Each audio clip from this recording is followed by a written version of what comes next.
గడిచి తదుపరి శ్రీ లలితాంబిక సుపీఠం నుంచి శ్రీ సంపూర్ణానందగిరి వారు.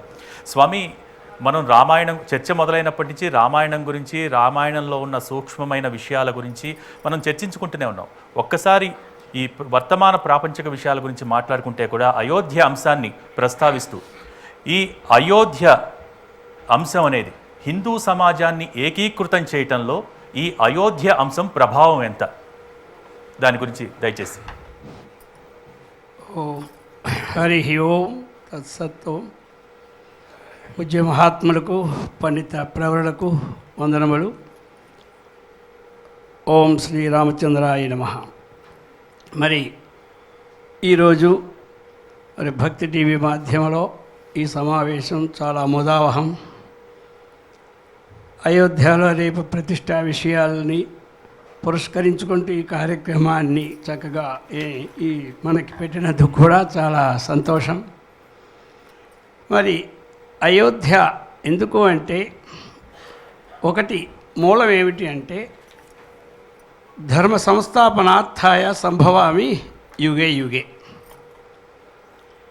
మనకి మొట్టమొదట మరి ఏ అవతారమైనా దేనికోసం వస్తుంది అన్నటువంటిది ఒక మనకు కావాలి ప్రమాణం. అందరికీ ఇంకొకటి, మానవ మాత్రునికి ప్రమాణ గ్రంథము ఏమిటి అంటే వేదము అన్నటువంటిది అది ప్రచారంలో రావాలి. అది మెయిన్ అన్నమాట. ఎవరటి కానీ మానవ మాత్రునికి ప్రమాణ గ్రంథము ఏమిటి అన్నప్పుడు అది వేదం. మరి వేదం మొట్టమొదట ఎలా వచ్చినది అన్నటువంటిది అందరికీ తెలిసినదే. విశ్వాస నిశ్వాస రూపం ఎలాగ తీసుకుంటున్నామో పరమాత్మ నుంచి వచ్చినది అని. మరి తరువాత ఈ అవతార విశేషాలన్నీ కూడా ఎప్పుడు సృష్టించిన తరువాత ధర్మానికి హాని, అధర్మానికి వృద్ధి ఉందినప్పుడు భగవంతుడు ఏదో రూపంలో వస్తారు.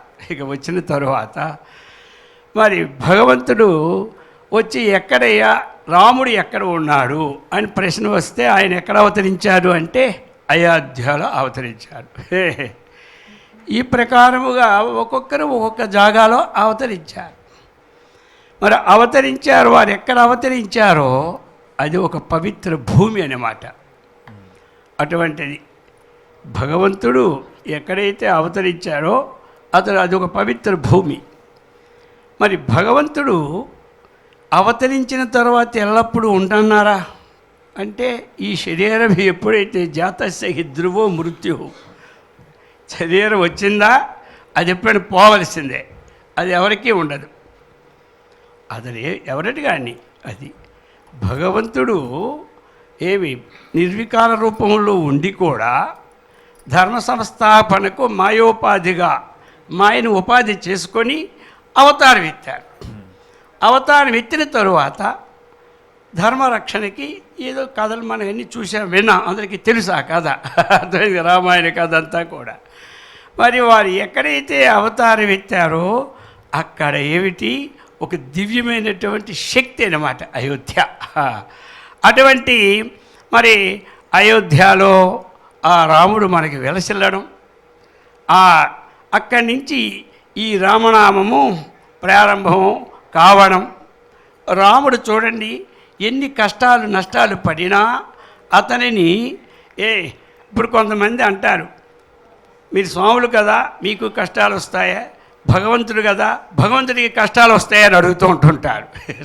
అది దేహదారి అయిన ప్రతి మనిషికి కష్టము సుఖం అనేది అది సహజమన్నమాట.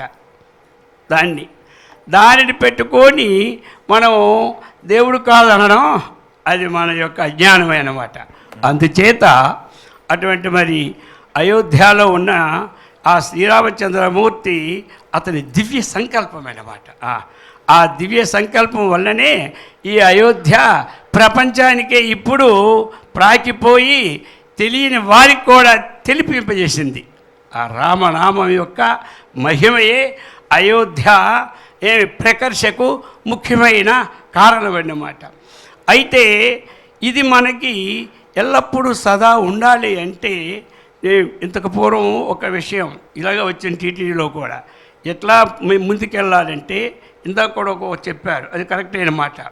ఎప్పుడైతే మనకి చక్కగా అది ప్రచారం బాగా జరగాలి అంటే మనము చిన్నతనము నుండి ఏదైతే సబ్జెక్టు ఒక సాఫ్ట్వేర్ కానీ ఎంబీబీఎస్గా ఏదో చదవనివ్వండి, అంతవరకు దేశంలో ప్రతి స్కూల్లో కూడా ఒక మన వేద పరంపర సబ్జెక్టు మాత్రం తీరవలసిందే. అందులో ఆనాడే దేశం బాగుపడుతుంది. అలాగనే అటువంటి ఈ రామాయణ గాథ కూడా ప్రతి అంశంలో కూడా 24,000 శ్లోకాలని చక్కగా ఎన్ని క్లాసులు ఉన్నాయో అన్ని క్లాసుల్లోనూ చక్కగా చెప్పినప్పుడే మనకి ఇంకా ఈ అయోధ్య యొక్క ప్రాకరణ బాగా ఉంటుంది. మరి ఇటువంటి అవకాశాన్ని అందించినందుకు ఆ యొక్క అయోధ్య శ్రీరామచంద్రుడు ఈ దేశంలో చాలా వారి ఆశీర్వాదంతో అందరూ లోకా సమస్త సుఖినోభవంతో అన్నటువంటి విషయాన్ని కలుగజేయాలని కోరుతూ అందరికీ ప్రార్థిస్తూ హరి ఓం తత్సత్. చాలా సంతోషం.